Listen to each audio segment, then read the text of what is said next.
The following message is by Pastor John Piper. More information from Desiring God is available at www.desiringgod.org. I have 5 theses this morning that I can fit into these next 35 minutes, I think, concerning the pursuit of Pauline missionaries. I'll explain before I'm done what I mean about Pauline missionaries. The first 3 of these theses are familiar theological foundations at Bethlehem, so I will go quickly through them. The last couple are very practical, and we'll dwell on those more specifically and longer. The first thesis is the purpose of God to fill the earth with His glory will be accomplished. That's as certain as is the life of God. God will die before that fails to be accomplished. I learned that from Numbers 14:21. As I live, and as all the earth shall be filled with the glory of the Lord, none of the men who have seen my glory and have not hearkened to my voice shall see the land. He takes 2 oaths. As I live, I'll die before this happens. And as the earth shall be filled with the glory of the Lord. He means for these people not to enter the land. And He swears they won't enter. And He takes His oath on 2 grounds: His life and His purpose to fill the earth with His glory. That's important to see. It will be accomplished. What does it mean, however, to fill the earth with His glory? 3 things. 1, it means everybody in the world will one day, or to put it more accurate theologically, one day the earth will only be peopled by people who know His glory. Habakkuk 2:14, for the earth will be filled with the knowledge of the glory of the Lord as the waters cover the sea. But not just knowledge. That's not enough for God's plan to be fulfilled. Worship. There must be worshipers filling the world. Psalm 22:27, all the ends of the earth shall remember and turn to the Lord, and all the families of the nations shall worship before Him. So one day the earth will not only be filled with the glory, that is the knowledge, but also the worship of the glory of the Lord. But that's not enough either to explain what He means. It has to be a certain kind of worship, namely white-hot worship. Revelation 3:16. So because you are lukewarm and are neither cold nor hot, I will spew you out of my mouth. So the people who are not spewed out of His mouth are the people that will inhabit the earth in the age to come. And therefore it's only going to be people who are hot for God. That's why at Bethlehem we do our best to rehearse for that day. We intend to be intense. And if you don't want to be intense, take off. Because you don't want to be in the kingdom. There will only be people in the kingdom who are white hot for God. If you intend to be lukewarm, forget it. You're out already. We want to be hot for God. People ask, why is it so intense at Bethlehem? It's because of this verse. This is a scary verse, isn't it? It's an awful thing to be spit out of Jesus' mouth. Therefore, God's purpose to fill the earth with His glory is His purpose to fill the earth with people who know, worship His glory with white-hot intensity, and this will be accomplished. All that you know. We talk about that a lot. Second, this you know as well. God blesses His people that they might be a blessing to all the nations. The only reason anybody in this room is alive, has health, has a roof over your heads, has faith in your hearts, has intelligence in your brains, has affections in your emotions, the only reason is to share it. And thus multiply the worship that God gets. Now the Lord said to Abram, go from your country and your kindred and your father's house to a land that I will show you, and I will make of you a great nation, and I will bless you and make your name great. Why? So that you will be a blessing. And then he says it again in different words. I will bless those who bless you, and him who curses you I will curse, and by you shall all the families of the earth be blessed. Same thing in Psalm 67, 1 and 2 and 7. May God be gracious to us and bless us and make His face to shine upon us. Also self-centered, right? Wrong. That thy way may be known upon the earth, thy saving power among all the nations. We ought to pray, bless me. For one reason, to multiply the worship that we feel towards the Lord. Third,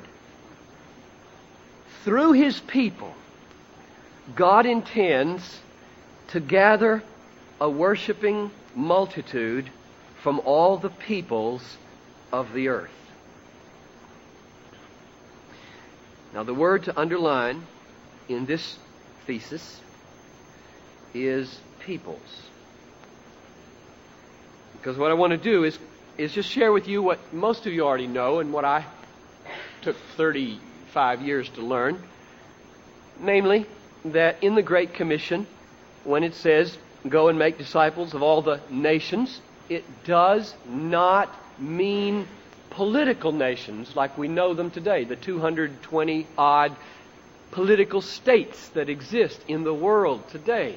That wasn't in Jesus' mind, and there's some reasons we know it wasn't.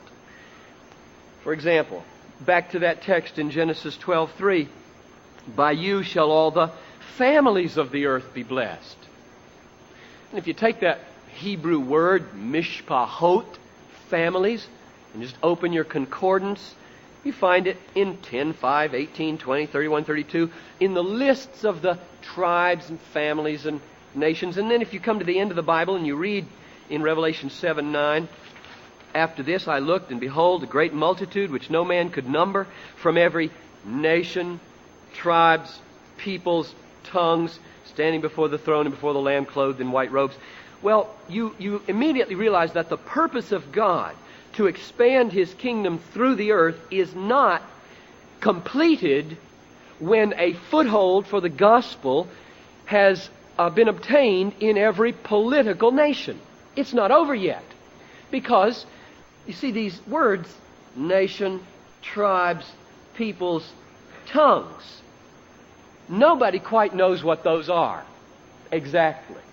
Nobody can give a rigid definition that separates a tongue from a people, from a tribe, from a nation.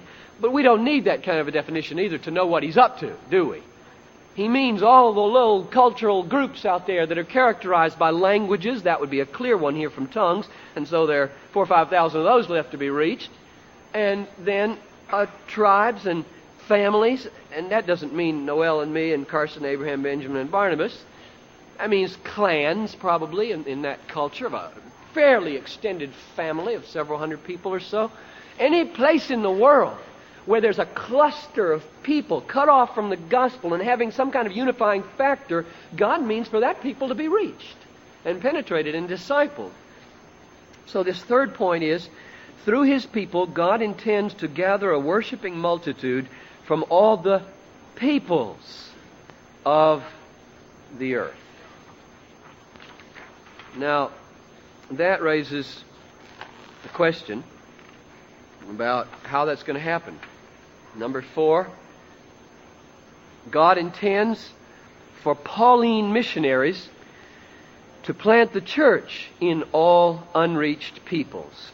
So now I'm ready to define for you what I mean by Pauline missionaries. And I get it from this text.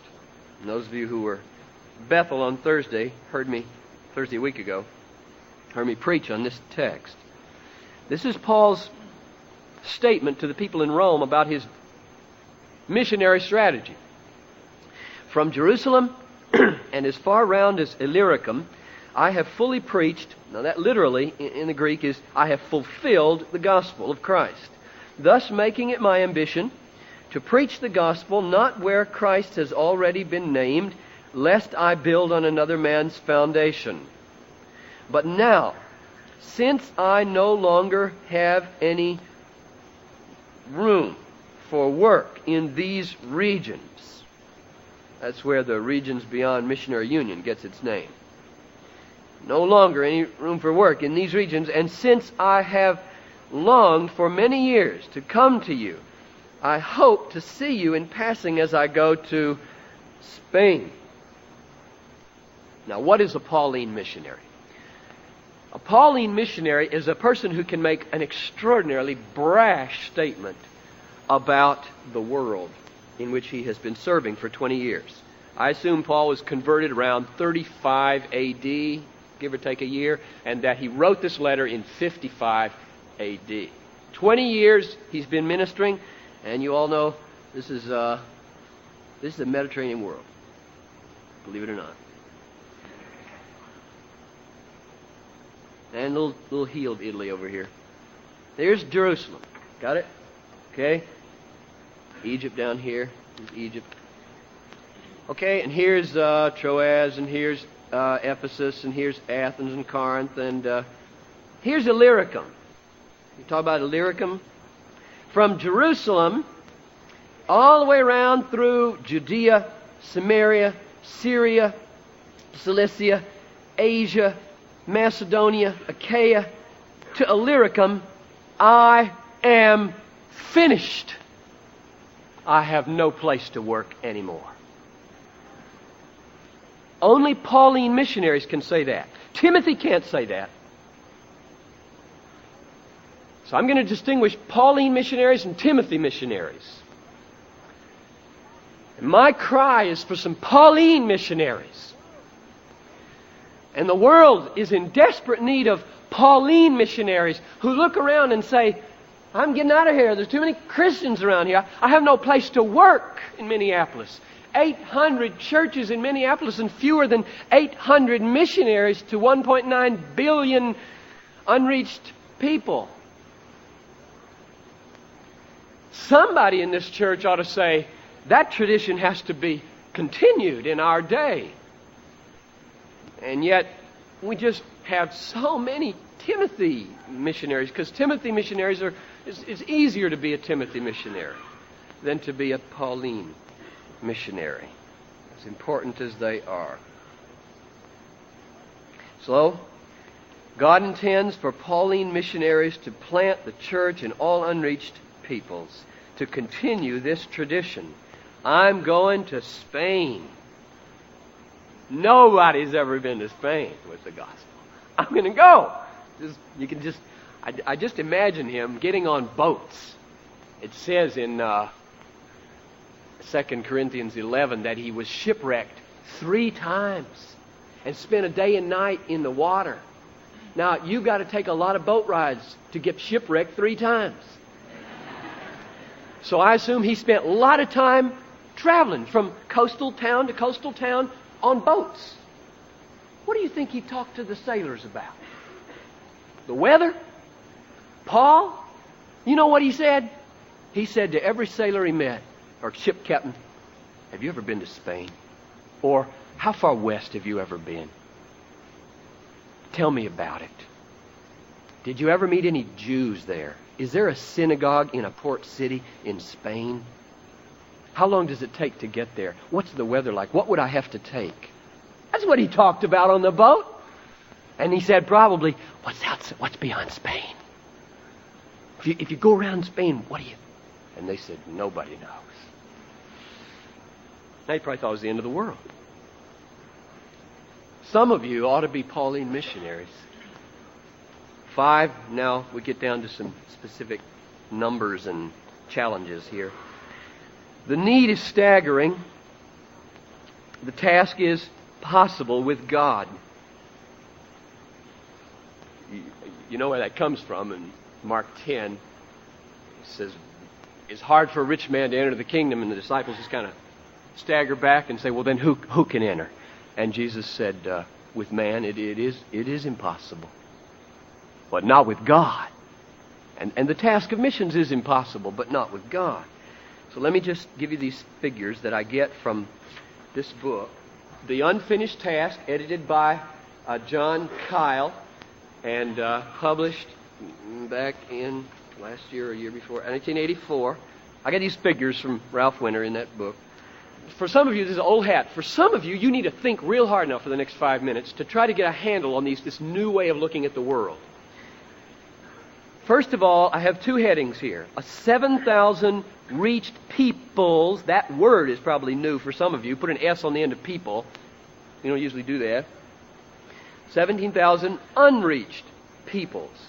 So in the world, there are about 24,000 peoples. Now, Ralph Winter wrote an article last year in the International Journal for Frontier Missions in which he said, I'm shifting from talking about 16,750 unreached peoples to 17,000 because I want these three zeros to shout loud and clear, these are guesses.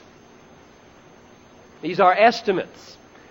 Educated guesses. Nobody knows what a hidden people is anyway. That is, nobody knows how to draw a precise circle around it and say they're inside and not outside. There's no nice, clear-cut, clean definitions for an unreached people. You can give sort of general characteristics, but nobody knows. And then beside that, nobody knows quite how many there are. In India, for example, Ralph Winter estimates 3,000. David Barrett says 26,000. So nobody knows quite how many peoples there are. So the zeros should signal for you these are guesses. Now, don't say, oh, then, missiology is just a hocus-pocus science. You really can't do anything definite. William Carey was a nascent missiologist, and you should read in the Enquiry concerning the obligations of Christians to use means to reach the heathens, you should read in there his tables of the world. Good night. He didn't know what he was talking about. He has numbers and populations and unreached groups, and he didn't know anything. It was enough, though, to change the world. It was enough to change the world. All he needed was estimates to see that the need was enormous. So don't be picky and say, oh, we don't know exactly, so we can't do anything.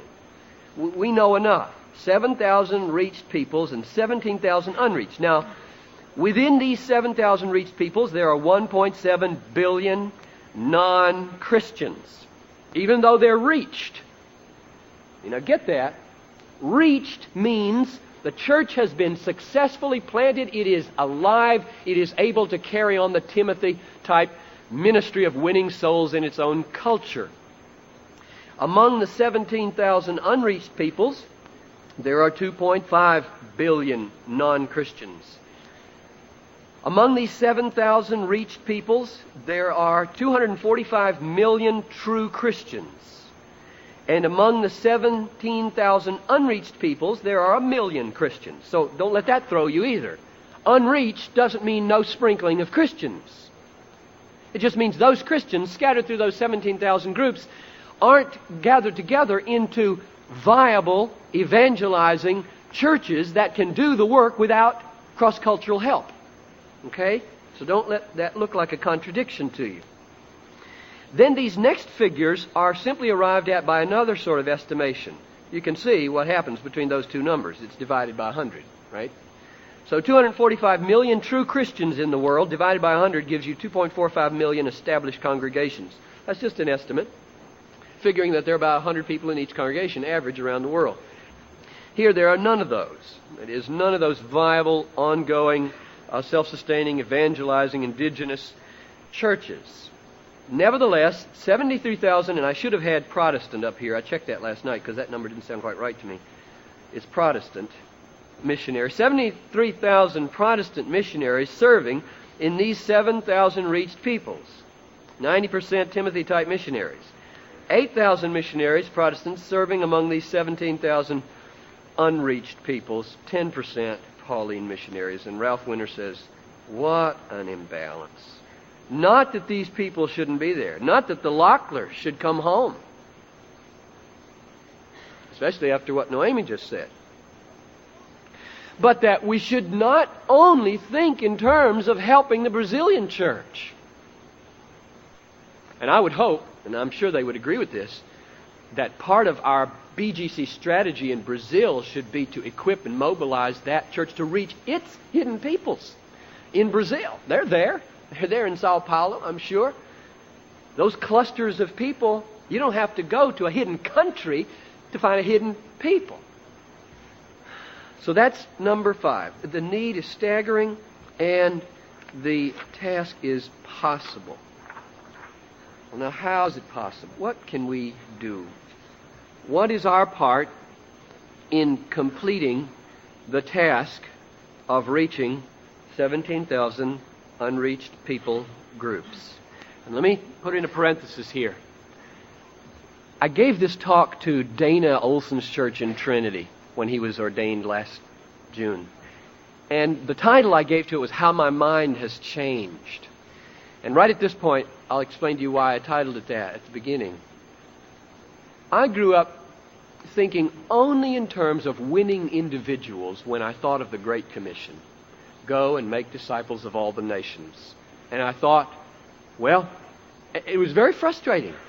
You know, when you start to think about it, as a college student, what are you going to do with your life? Well, I want to be a part of the Great Commission. And then you just get so oppressed by the impossibility of it. And in fact, it will not happen if that's the way you conceive of it. If you conceive of the Great Commission as only being completed when all individuals are won to Christ, it's hopeless, because the Bible holds out no such hope. Will He find faith on earth when He comes? The nations will mourn when He comes. He will pour out fire and wrath upon the unbelievers when He comes. We're not going to win all the people to the Lord. So you just sort of get oppressed that, oh, if that's what the Great Commission means, then we're never going to finish the job. Well, here's how my mind has changed. That's not what the Great Commission is. At least not the first half of it that must be completed before Jesus comes. When Jesus says, this gospel must first be preached in all the world for a testimony to all the nations, then the end will come. That's what's got to happen. All the nations, all the people groups have to be evangelized, have to be reached with the gospel and a church planted there. Now, it's so hopeful and exciting to think about finishing it in our generation before I die. Finishing it. Here's how we do our part. Assuming an average congregational size of 100 worldwide, there are 150 congregations for every unreached people. You take 2.45 million congregations, divide that by 17,000. I just checked this before service. I think you come up with 144 point something. And you round it off. We rounded it off to deal with round numbers. 150 congregations in the world for every hidden people. Snap. It's a snap. Numerically, it's a snap. Spiritually is another question. The BGC has about 140,000 members in the U.S. Another 35,000 or so outside the U.S. Therefore, using the average world size of 100 people per congregation, we would have 1,400 congregations average. We don't. We have about 800 because our average is larger. But let's keep it fair, and so we bear our fair share of the load, and say we've got, Bethlehem is 9 congregations. Okay? 1,400 congregations. Now that means that the fair responsibility of the BGC numerically is to reach about 10 unreached peoples. 1,400 congregations divided by 150 congregations per hidden people. Only 10 new peoples to enter in our generation, and we've done our fair share. Now, I qualify immediately because I don't think that's right. I said numerically that's right. Materially and spiritually that's not right, because we are a rich church in America, very rich church, and many of these 2.45 million congregations are poor congregations who are not yet in a position to do the kind of mission that needs to be done, and therefore we should take more than 10. But as soon as I said that last night, somebody I don't think he's here. He raised his hand. He said, well, be careful about this, talking about the poor congregations not doing missions. And then he reminded us what we've heard before, namely that there's, and I forget it, something prayer band in India. There are about 80,000 Christians, and I think they have 80 missionaries or something, or maybe 800, some spectacular number. And they're broke. They're just poor people. So I'll go back and just retract that statement maybe and go back where I was at the beginning and say the fair share is 10. But I think we should take more. But here's my point. In spite of the fact that these are all guesses and round numbers, do you see that it's hopeful? That it's not paralyzing? 17,000 is not a big number, worldwide speaking. With the number of Christians there are in the world, if we just were burdened like we ought to be burdened. So what must we then do? We must pray concertedly for an awakening and a frontier mentality and movement. And I'm already looking forward to Prayer Week 1986. It's always a great time at Bethlehem. It's an exhausting time because we really pray, and many of us fast earnestly that our church would be awakened and that the conference would be awakened and that the world church would be stirred. Look forward to that. Begin to pray every day for Prayer Week 86. It'll be the first full week in January. The text is going to be, or the theme is going to be, Romans 10:1. My heart's desire and prayer to God for them is that they may be saved. And so the first Sunday we'll talk about heart's desire, and the second Sunday, prayer to God that they may be saved. To focus on God, to burden our hearts to desire like Paul desired, and to pray like Paul prayed that people might be saved. Pray concertedly for an awakening and a frontier mentality and movement. Second, study and strive to become congregations, and here I'm thinking wider than our church, of world Christians. And I don't mean everybody in this room missionaries. And I think it emasculates the word if you say we're all missionaries. Baloney. We're not all missionaries. If you start talking like that, you'll never believe in Pauline missionaries. A missionary is somebody who crosses a culture, gets outside the saturation of Christians, and is pressing out to the Spains of the world. But all of us should be world Christians whose lives are ordered around the priority of God's purpose to be glorified by white-hot worshipers from all the peoples. Whatever your profession, however you make your money and work from 8 to 6 each day, you still can be a world Christian with your mindset and your mentality structured around this purpose for being alive. Study is the first word there, so let me hold up some books. I wish every family would buy this book and read it. From Jerusalem to Irian. This is 90 little biographies. It makes the best husband, wife, or family reading if your kids are a little bit older than teeny. It is so good.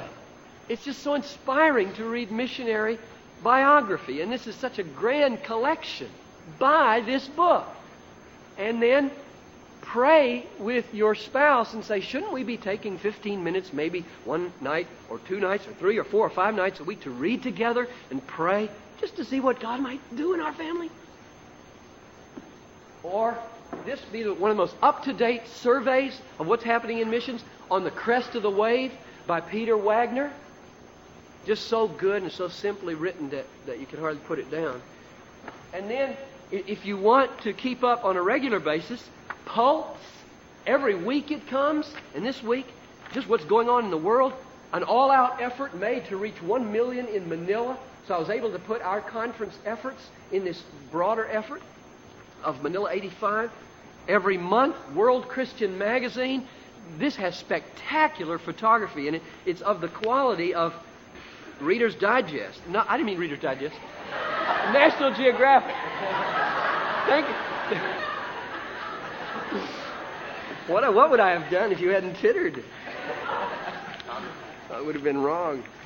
This magazine, this would be just great to get. Then if you're more serious, Evangelical Missions Quarterly, every quarter, and the International Journal for Frontier Missions. These are the four things that I sort of poke around in as they come. Oh yes, the unfinished task. Now, let's see.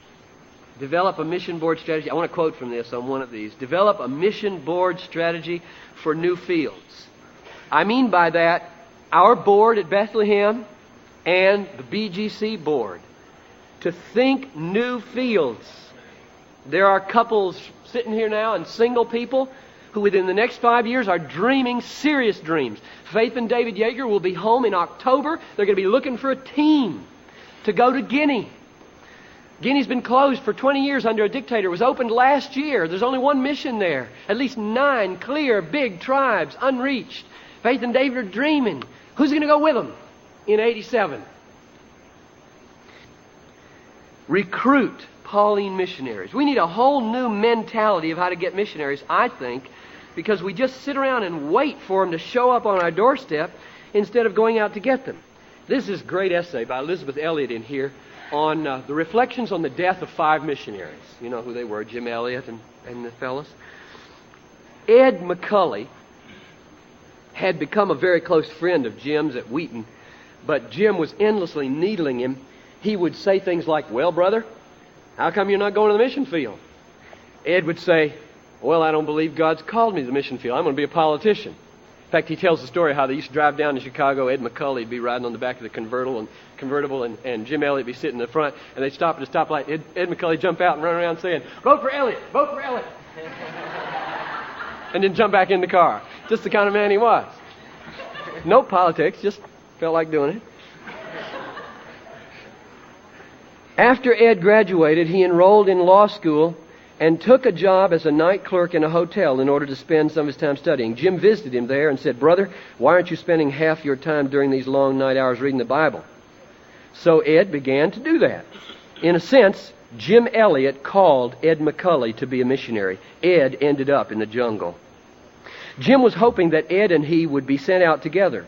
The Lord sent people out 2 by 2, so Jim had been praying for a long time for someone to go along. He was quite convinced that it was not to be a wife, not at least until he had spent some time in the jungle, so he prayed for a buddy. Then Ed disappointed him by getting married, so Jim prayed for another partner. He knew a man in Seattle who had a master's degree in literature from the University of Washington and was headed for a teaching career. His name was Pete Fleming. Jim went to visit him and said, "How come you're not going to the mission field?" Pete was called to missions and died at Jim Elliot's side. That's the way to get missionaries. Not just sit around and wait. Eyeball the people you know are gifted and say to them, "Why aren't you going to be a missionary? Look at these statistics. How are you going to stay home?"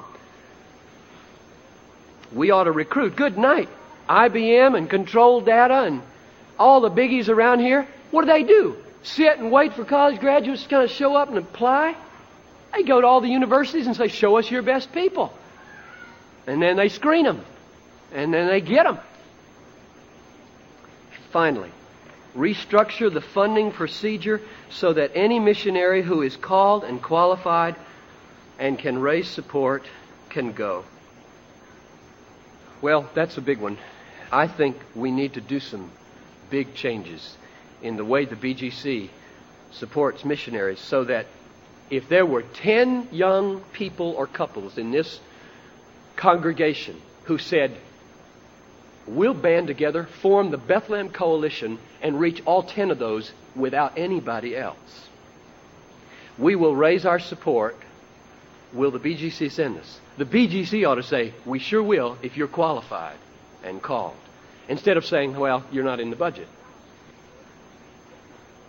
We've got to somehow open the budget so that people who are called and qualified can go. And that's what Varburg's proposal was all about last June at the conference. And it was tabled to my dismay, but perhaps on that table we'll be blessed of God. And who knows, maybe those 10 unreached people will be reached. Thank you for listening to this message by John Piper, pastor for preaching at Bethlehem Baptist Church in Minneapolis, Minnesota. Feel free to make copies of this message to give to others, but please do not charge for those copies or alter the content in any way without permission. We invite you to visit Desiring God online at www.desiringgod.org.